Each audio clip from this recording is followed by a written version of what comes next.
el enfrentamiento y manejo inicial de las cefaleas.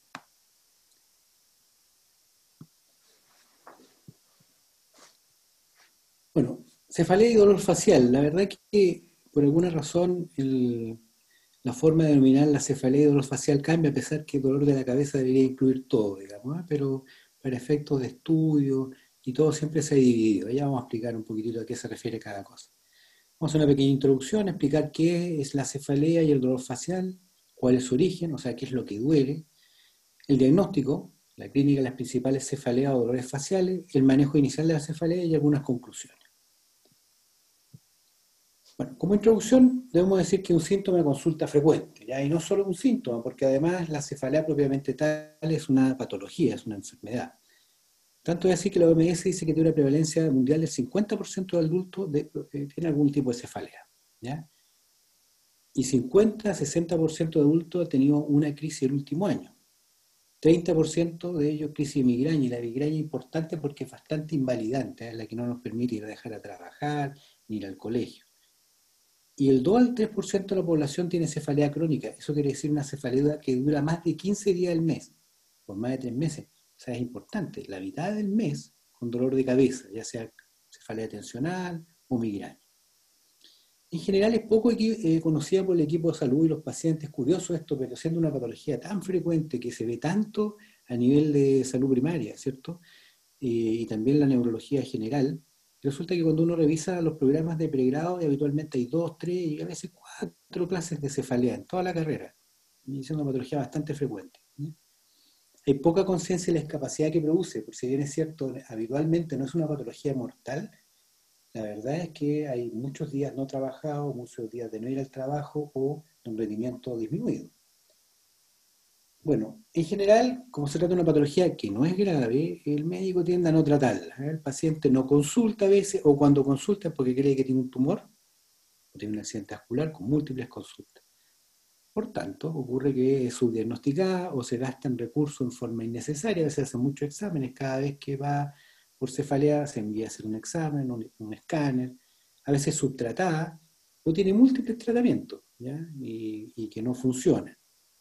Hay muchos días de pérdida de trabajo y escuela, y si lo vemos a nivel mundial, es la tercera causa de años perdidos. Es bastante, entonces, invalidante, ¿eh? A pesar de que no produce grandes secuelas ni muerte, en general. Bueno, ¿qué es la cefalea y dolor facial? Primero, debemos decir que la cefalea se divide en primarias, secundarias, y algunas que son las neuralgias, según la última clasificación internacional de la cefalea, que es una tremenda clasificación, les voy a mostrar un poquitito. Entonces las cefaleas primarias son aquellas que no encontramos una causa orgánica propiamente tal, la tipo tensional, la migraña y la trigémino autonómica. Acá cae la cefalea Horton, por ejemplo, en racimo. Y las secundarias son secundarias causas como un accidente vascular, por ejemplo, una hemorragia, un TEC, por supuesto, cefalea, infecciones, una meningitis, una encefalitis, efecto de masa como un tumor, edema cerebral, y las neuralgias que tienen que ver con cefalea, generalmente que afectan la cara o la parte de la orofaringe, ya vamos a ver eso. Cuando hablamos de cefalea propiamente tal, nos referimos a un dolor localizado en la cabeza, sobre los ojos, la sienes o la base del cráneo. Y se reserva el dolor orofacial para el dolor localizado en la cara. Cuando es solo la cara, hablamos de prosopoalgia, o la cavidad bucal, que tienden a ver a veces los maxilofaciales los dentistas. Pero los médicos también deberíamos manejar bien lo que es dolor bucal. Y habitualmente se trata de estímulos nociceptivos transmitidos principalmente por el quinto par, por el trigémino. Hay otros, pero generalmente el quinto par.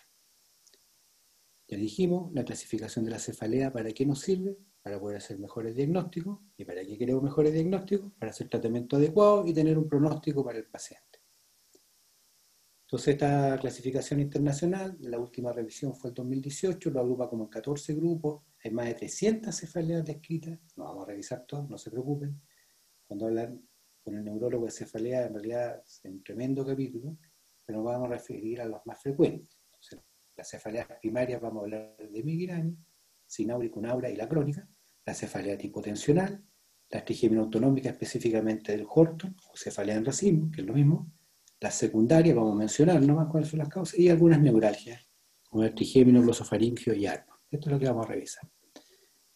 Cuando yo voy a la clasificación internacional, entonces lo primero que encuentro que hay cefaleas primarias, que nombramos, cefalea secundaria a causa de todo, infecciones, golpes, infecciones senos paranasales y las neuropatías craneales, como las neuralgias.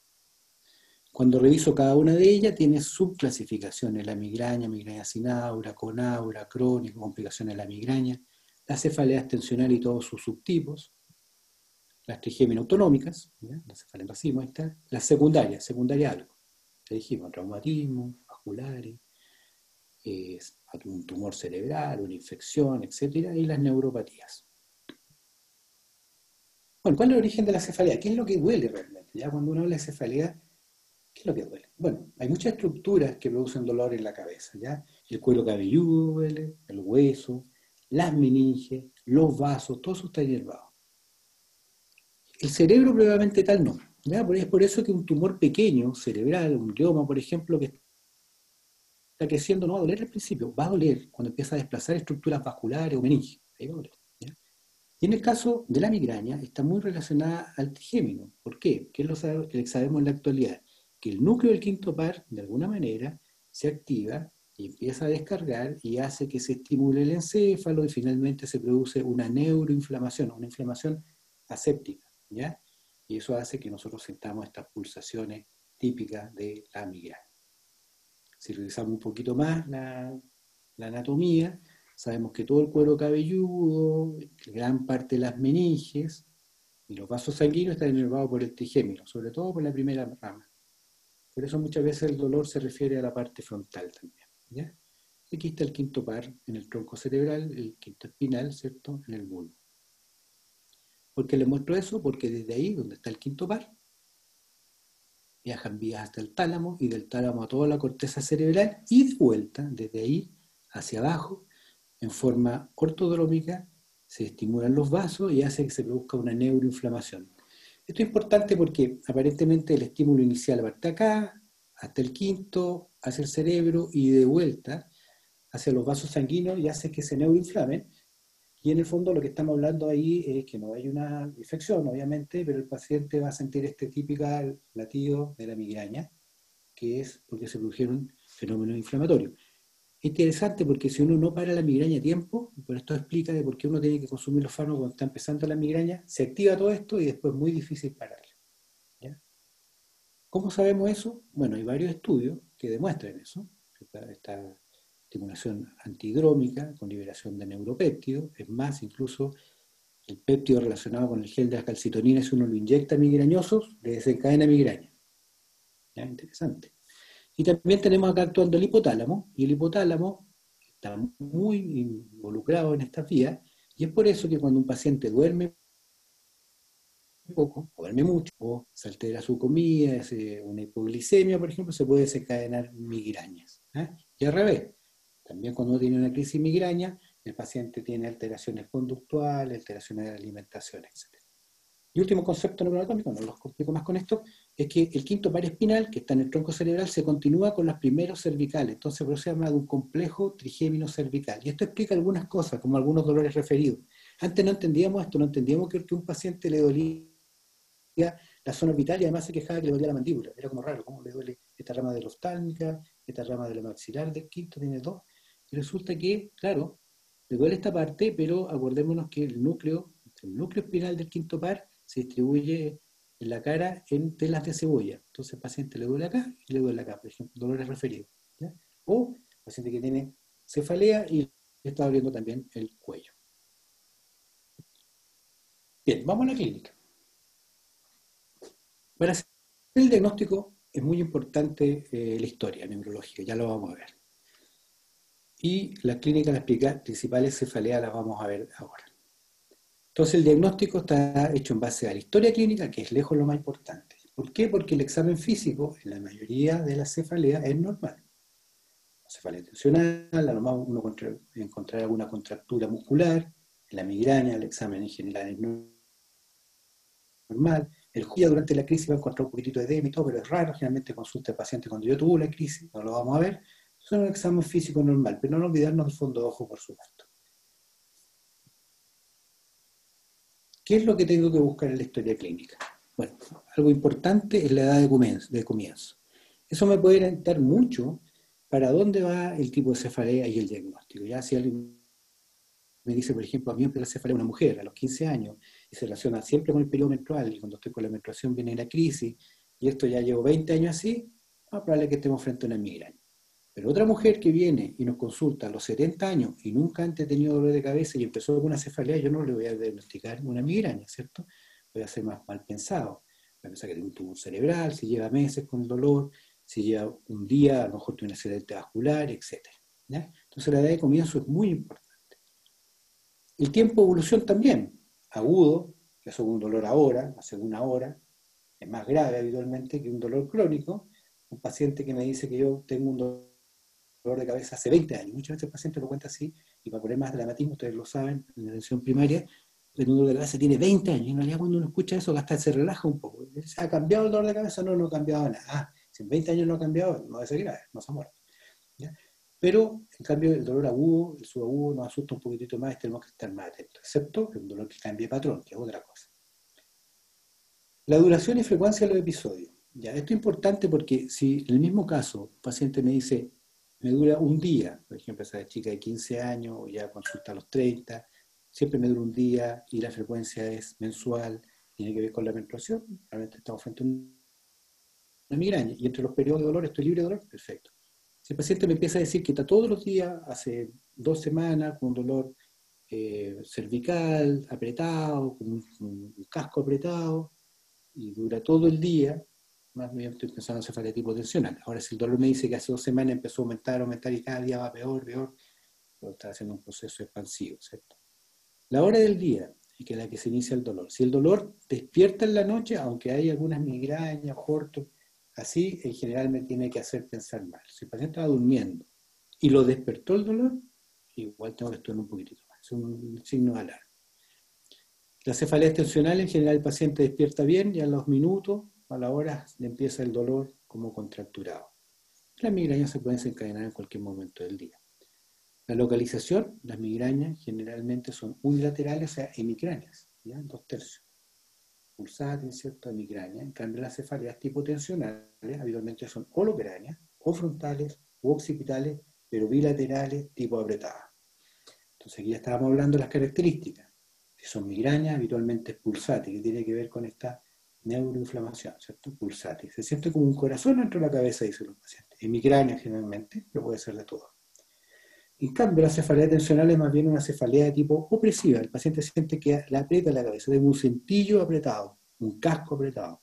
Así lo describen los pacientes. Los fenómenos asociados. Las cefaleas tensionales pueden ir asociadas a mareos. Siento que camino como en el aire, como sobre nubes. Un poquitito de náusea, pero no llegar al vómito, nunca. Ni menos vómito explosivo, que debería pensar en algo malo. Pero las migrañas, siendo pulsátiles, migraña, pueden estar asociadas a náusea, a vómito, incluso a fono y a fotofobia. Las cefaleas tensionales no tienen foto ni fonofobia, o sea, no me molesta la luz ni los ruidos. El paciente migrañoso lo afecta en su labor diaria, entonces le molesta la luz, los ruidos, tiene que ir a una habitación oscura, ¿cierto? Cerrar las ventanas, no quiere que le metan bulla, eso le duele mucho. El que tiene cefalea tensional puede seguir incluso trabajando, ¿cierto? Trabaja, le duele la cabeza, pero no está tan afectado. Factores precipitantes, las migrañas, el ejercicio, las comidas, sobre todo las que tienen nitrito, ¿cierto? Los embutidos, los tarros en conserva, la comida china, ¿ya? Todo lo que tenga nitrito da más migraña, la menstruación, dormir mucho o dormir poco, si uno duerme mucho, una siesta larga también se cae en migraña, y el estrés que puede desencadenar tanto cefaleas tensionales como migraña. El ejercicio, migraña. Factores de alivio, masaje. Cefaleas tensionales, masajearse, boterito caliente, lo que relaje los músculos. En cambio, dormir es un típico factor de alivio de las migrañas. ¿Qué tratamientos previos recibe el paciente? ¿Usted qué ha tomado? Pucha, cada vez que me duele tomo paracetamol, más un relajante muscular y se le pasa, parece más tensional, ¿cierto? Si se le pasa con un antimigrañoso probablemente puede ser una migraña. ¿Qué me fijo en el examen físico? Bueno, el examen físico general, todo, pero principalmente la temperatura. Más de alguna vez, ¿cierto? En el policlínico la pesa le consulta por cefalea y resulta que tiene una amigdalitis, ¿cierto? Una gripe, resfriado común, coronavirus, ¿ya? Hay que estar atento entonces a la temperatura. Por supuesto la conciencia, ya lo vimos en la clase anterior, si alguien llega con cefalea, alguien dijo que estaba con dolor de cabeza, ya lo hemos comprometido con ciencia, están cómodos o por eso es grave. ¿Ya? No cabe ninguna duda que el paciente se está comprometiendo de conciencia. Si está desorientado también puede comprometer una encefalitis, algo grave. Fondo de ojo. Es importante que no entrenemos en el fondo de ojo. La única manera de aprender a hacer el fondo de ojo es hacer fondo de ojo, muchas veces. Y haber muchos fondos de ojos normales, ojalá. O sea, cuando el paciente consulte por otra cosa, incluso hacer un fondo de ojo. Y así nos acostumbramos a ver los bordes netos, ¿cierto? No queremos ver muchas cosas, el pulso venoso. Un paciente que tiene edema papila se pierde los bordes se ven difusos y bilaterales, puede estar hablando de una hipertensión endocranial. Los pares craneales, debilidad, alteración cerebelosa, un examen físico neurológico rápido nos puede mostrar eso. Y obviamente si tiene signos meningios también nos pone en signos de tensión, una hemorragia arenoidea, una meningitis. Exámenes complementarios, solo a veces. ¿Ya? La mayoría de las veces no se necesita. ¿Ya? Entonces son graves. Hablemos de las cefaleas primarias. ¿Ya? Bueno, las cefaleas más frecuentes están la migraña, la tensional, como dije. La migraña corresponde al 40% de las cefaleas que consultan los policlínicos de atención primaria. Y pueden ser con aura o sin aura. Este gráfico de acá es bien interesante, es muy sencillo, pero lo que muestra son las fases de la migraña. ¿Ya? Días u horas antes, el paciente puede tener una fase prodrómica. El paciente se siente raro, empieza a bostezar más, le da menos apetito, o lo aumenta el apetito, cansado. Entonces los pacientes migrañosos lo dicen como que me va a venir una migraña. Y no estaba claro, pero antes incluso se pensaba y se le echaba la culpa al revés, decía, no, el paciente como oh, se le desencadenó una migraña, pero parece que es parte de la crisis. ¿Ya? El aura, ya sé que son síntomas neurológicos, entonces el paciente presenta alteraciones visuales, estrellitas, luces, sensoriales, a veces que se duerme un brazo, ¿cierto? U otro de origen central, que dura entre 5 y 60 minutos, generalmente previo al dolor. Pero puede ser durante el dolor y también puede ser post. Pero lo habitual de la aura es que es previo, que nos avisa. El paciente es muy útil esto porque habitualmente entre el pródromo y el aura puede tomar su analgésico para evitar la crisis. Después la crisis, que puede durar 4 a 72 horas, y después los postdrómicos, que tienen los mismos síntomas que el prodromo, que pueden durar algunos días incluso. Esa es la con aura. La sin aura es lo mismo, pero quitándole el aura, ¿ya? Que es más frecuente, lo que antes se llamaba la migraña común, que esta es la migraña clásica. Tiene una frecuencia del 20% en las mujeres y 5 a 6% en los hombres, mucho más frecuente en las mujeres, tiene que ver con factores hormonales aparentemente. Hay alguna hereditaria incluso, siempre se tiende a heredar la migraña, lo que uno hereda es la condición de migrañoso, sí. Por ejemplo, hay madres muy migrañosas con intensas crisis y una hija que tiene crisis leve, y al revés, madres con crisis leve y la hija con gran crisis, solamente son mujeres, proporción 3 a 1, pero pueden haber hombres también, obviamente, y los hay.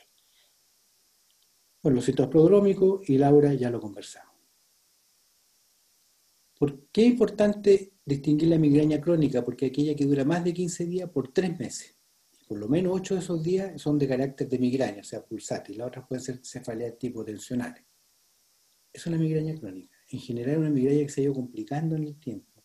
Habitualmente que tiene abuso energésico. El paciente ha tomado tanto analgésico que lo que antiguamente también se llamaba migraña por abuso energésico muchas veces. Entonces aquí es una mezcla entre el abuso analgésico y la migraña que se cronifica y se trata distinto.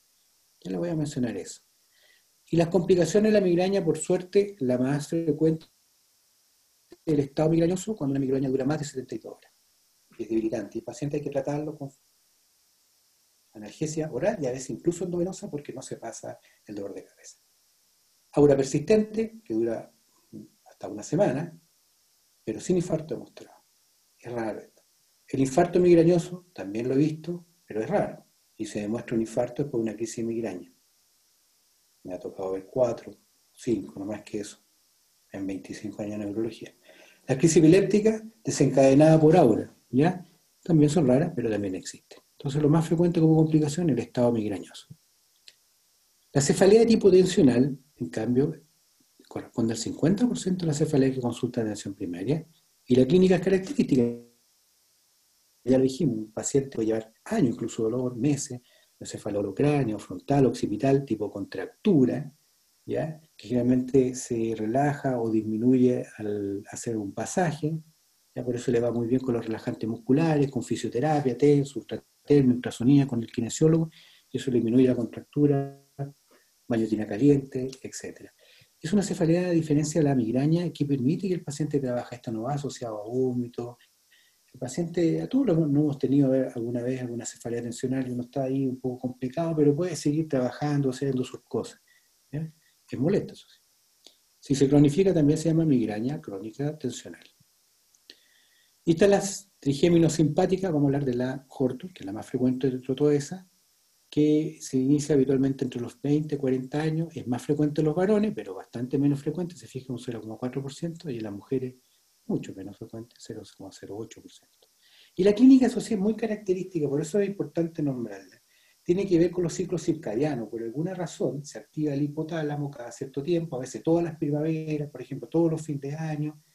Y al paciente le vienen crisis orbitales, a nivel de la órbita, unilaterales, que duran entre 15 y 180 minutos, la mayoría de las veces en la noche.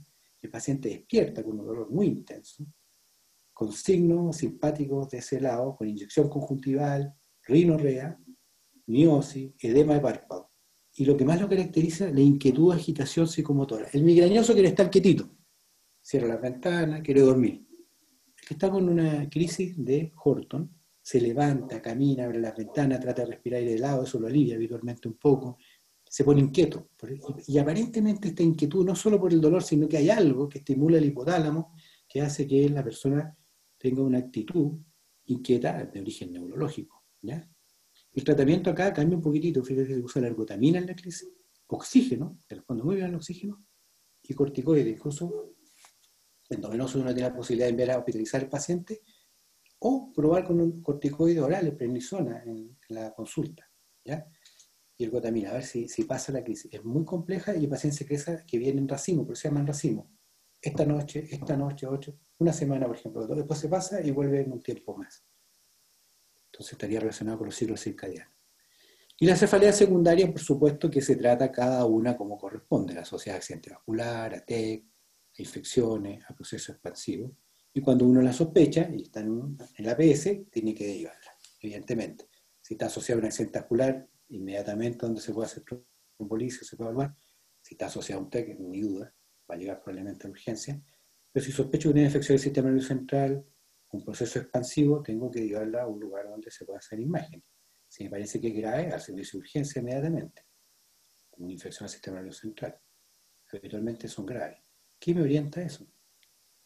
Cuando la aparición de la cefalea súbita, estaba comiendo y súbitamente empezó un dolor de cabeza, de un segundo a otro, empezó una hemorragia esfenoide, ¿cierto? Está más fuerte en mi vida. Empeoramiento progresivo de la cefalea, empezó de menos a menos más y va aumentando en los días. Hace 2 semanas que tengo este dolor y cada vez va peor. No está estable con la cefalea tensional.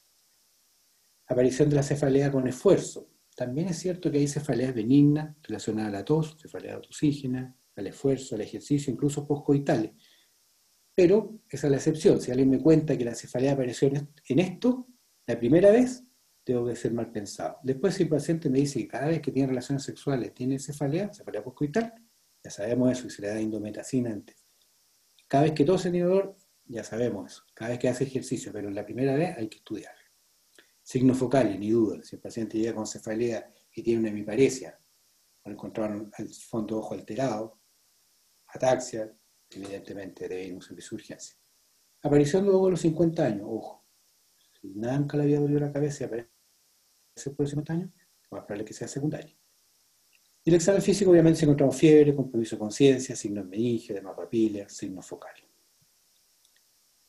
Lo mismo, presión central hemorrágico, un infarto, tumores, abscesos. El líquido ya lo dijimos, en la clase anterior ya lo mencionamos.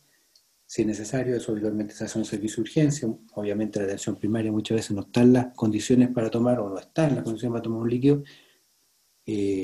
No sé si en un saco se pudiera hacer, pero si no, derivarlo pronto. Y si estoy muy apurado, porque vivo lejos, estoy en un centro que está lejos del centro donde tengo que derivar, y sospecho una meningitis, empezar con los antibióticos antes. Y ojalá un hemocultivo si tengo la posibilidad de tomarlo, o hablarlo al menos con el hospital que voy a derivar. Manejo inicial. Bueno, el escenario de la cefalea es mucho. Vamos a tratar de abarcar la crisis aguda y que haga una profilaxis. Y el tratamiento ambulatorio y el servicio de urgencia. El servicio de urgencia, ¿quién llega? El estado migrañoso, la crisis de migraña, habitualmente es eso. A ver, el tratamiento ambulatorio. Primero que nada, si yo identifiqué que el paciente lo que tiene es una migraña, ¿cierto? Una cefalea tensional, pero evitar los desencadenantes. La migraña lo que tiene que ver con comer, yo tengo que identificar en ese paciente qué le desencadena migraña. Si alguna comida, si es dormir mal, etcétera, si es fumar. Hay algunos trucos sensitivos, como comprimir algunos puntos, frío local, puede aliviar un poco. Manejo ambiental, reposo, pieza oscura, silencio en el caso de las migrañas. Las cefaleas tensionales, masaje. Y los fármacos se usan en orden, generalmente primero paracetamol, si funciona, AINES y triptán en el caso de las migrañas y relajante muscular en el caso de las cefaleas tensionales. ¿Qué es antiinflamatorio? Bueno, naproxeno, ibuprofeno, generalmente la dosis doble para cuando tenga la crisis. Vamos a mencionar eso en la diapositiva siguiente. Si yo tengo un paciente en crisis de migraña, o sea, llega a urgencia por dolor, o al policlínico por dolor, con náusea y vómito, tengo que estar claro que el diagnóstico es correcto, individualizar y optimizar la respuesta al tratamiento. Entonces, el paciente tengo varias alternativas. Puedo usar paracetamol, pero tiene que ser dosis de al menos 1 gramo. Si voy a usar ibuprofeno, al menos 2 tabletas de 400 o de 600. Naproxeno, 2 de 550. En general, la dosis tiene que ser importante cuando es de la crisis. Y si no responde, lo puedo usar. Yo habitualmente uso un naratriptán 2,5 miligramos más un analgésico. Habitualmente esa combinación es bastante buena porque el naratriptán se demora en hacer efecto, pero evita los rebotes. El naproxeno o el ibuprofeno actúa más rápido para disminuir el dolor, es una buena combinación. ¿Sí? Por ejemplo, naproxeno más naratriptán. 2 de naproxeno, 1 de naratriptán. La crisis. Es una crisis ambulatoria. Pero si el paciente llegó al servicio de urgencia porque el dolor es muy intenso, tiene vómito, no puede tomar fármacos orales porque los vomita, etc. Entonces, estar seguro que es una crisis de migraña, preguntar si ha tenido otras anteriores así, por supuesto, saber si ya tiene estudio de imágenes, si se ha hecho el estudio, eso también es importante. Sí, ya me ha visto el neurólogo, tengo el diagnóstico de migraña, siempre me pasa lo mismo, es distinto, tranquilizante. No, primera vez que me pasa, hay que estudiar. Manejo ambiental del Vox, ¿cierto? Ya dijimos, estar tranquilo, silencio. La analgesia, dejar un suerito si está deshidratado el paciente por los vómitos, pedir electrolitos si se puede, algún antiemético, domperidona, metoclopramida, mejora las náuseas, la gastroparesia, el analgésico, si está en urgencia, endovenoso, ketorolaco o ketoprofeno, 100 miligramos, y en algunos lugares usan clorpromacina. Yo, verdad, tiendo a no usarla. En Chile se me potencian harto los pacientes con clorpromacina endovenosa. En Brasil la usan bastante, pero una dosis más pequeña, 0,1 miligramos por kilo. Lo de dexametasona sí lo usamos acá, 4 a 8 miligramos endovenoso para evitar la recurrencia. Entonces, claramente uno deja un antimético, analgésico y la dexametasona en la crisis. ¿Qué pasa con aquella cefalea que nos llega al policlínico y nos dice que está teniendo muchas crisis al mes? Ya le dijimos, mira, este es el ataque. Cuando usted tenga una crisis, va a tratar con naratriptán, 1 o naramic, más 2 naproxenos de 550, pero usted, como está teniendo tantas crisis, le va a bajar un profiláctico, algo que va a tomar todos los días para evitar que tenga tantas crisis. Se deja cuando interfiere la vida del paciente, cuando son más de 4 al mes, o sea, más de 1 a la semana. Si las horas son frecuentes, si hay contraindicación del ataque agudo. Y el objetivo es disminuir el 50% de las crisis, disminuir la duración y reducir la discapacidad. ¿Ya? Entonces, esto va a mejorar la calidad de vida del paciente. Y tenemos varias alternativas: betabloqueo, anticonvulsivante, bloqueador del calcio, antidepresivo. Entonces, la verdad que hay que elegir. Yo habitualmente me manejo entre la flunarizina, 10 miligramos en la noche, es una buena dosis, la amitriptilina, 25 miligramos, es otra alternativa, y el propanolol. ¿Ya? Y cuando es crónica se puede usar toxina botulínica o anticuerpos monoclonales, que sirven para las dos, pero esto es manejo del especialista. ¿Ya? Lo de arriba es para el médico general. Y si tenemos para el tratamiento de la cefalea crónica, lo principal, como está asociado al abuso analgésico, suspender los analgésicos que están provocando el dolor, los AINES, los triptanes. No busco la benzodiazepina. Y se puede hacer ambulatorio, hospitalizado, según el paciente lo tolere, porque al suspender un analgésico viene una cefalea de rebote que va a durar varios días, 15 días incluso. Y usar la otra analgesia y tratar la terapia de comorbilidad, como por ejemplo la depresión. Muy cortito. Hago las neuralgias, hay varias: trigémino, glosofaringio, la de Arnold. Los dolores pueden ser somáticos, en general estoy hablando neuropáticos, centrales o periféricos, y ahí entran las neuralgias, o psíquicos. Y las neuralgias pueden ser primarias, no encuentro una causa, una estructural, y la secundaria un tumor, por ejemplo. Entonces, cuando tenemos la neuralgia del trigémino, sabemos que tiene que ver con el quinto par, tiene 3 ramas, así que puede ser de la rama mandibular, maxilar, oftálmica, o de todas las ramas, y el inicio súbito, tipo eléctrico, de segunda duración recurrente. Esta foto es muy buena porque me parece que representa muy bien lo que le pasa al paciente, y tiene que ver con la inervación del trigémino. El estudio debería ir a imágenes, o sea, ustedes lo dirían al especialista para que le haga imágenes, y si tiene la posibilidad de hacer imágenes con contraste, ¿ya? Para descartar un tumor, por ejemplo. Lo mismo pasa con el glosofaringio, mucho más raro, eso sí. Aquí acuérdense que el glosofaringio tiene funciones de el gusto de los 2/3 anteriores de la lengua y la sensibilidad de la parte trasera de la lengua, del orofarinx. Entonces, cuando deglute el paciente, te presenta un dolor intenso. Cada vez que traga, es rara verla, pero existe. Se estudia también con escáner o resonancia con contraste. Y la neuralgia de Arnold, que es bastante frecuente, que es una neuralgia que tiene que ver con la compresión del nervio occipital mayor, o de Arnold que se llama, en la musculatura occipital, que el paciente siente parestesia o hormigueo en la parte posterior del cráneo, en esta zona, y disminuye la sensibilidad táctil, termoalgésico, por ejemplo, y el tratamiento son infiltraciones locales con betametasona y analgésico, anda muy bien eso. O los antineurálgicos, no requiere mayor estudio. Entonces la neuralgia es un dolor de origen periférico, es frecuente, y se maneja con antineurálgicos, no con analgésicos. Eso es lo más importante. Paracetamol, acá, los analgésicos, los AINES no van a servir. Tiene que usar carbamazepina, amitriptilina o pregabalina. La carbamazepina es muy buena, probablemente la que mejor responde, y usar la dosis creciente para que el paciente no se marea. Media de 200 miligramos cada 12 horas y se va aumentando. Controlar la anatremia de vez en cuando, porque puede haber hiponatremia, y hemograma por la leucopenia que podría dar. Y el estudio de imágenes para descartar causas secundarias. Entonces la cefalea es una causa frecuente en la consulta primaria. Definir si es primaria o secundaria es lejos lo más frecuente, y si es primaria, si es secundaria, derivarla. Si es primaria, me quedo y la trato, como migraña, cefalea tipo tensional o corto. Si responden, la sigo controlando, y si no, la tendré que derivar. Inicio de la terapia, es importante la educación, las medidas generales, los fármacos y controlarla. Y tenemos diferentes escenarios de la entreguilla, ambulatorio, urgencia, en el caso nuestro, los especialistas muchas veces también hospitalizados. Estamos con esto, entonces un agrado compartir. Muchas gracias, doctor Ramiro. Excelente presentación. Lo dejamos invitado a la mesa redonda que está programado en este caso a las 21 horas, junto con los siguientes expositores, y reiterar las gracias que nos llegan de manera interna por la excelente presentación de los dos temas en cuestión, y nuevamente reiterar muchas gracias por habernos ayudado y apoyar a la academia. Bueno, como le digo, lo dejamos invitado, y si hay algunas preguntas que están aquí en la sección, si es que hay algunas que desee contestarla de manera interna, y posterior las otras que van a quedar para la mesa redonda. A continuación, vamos a seguir con la siguiente presentación,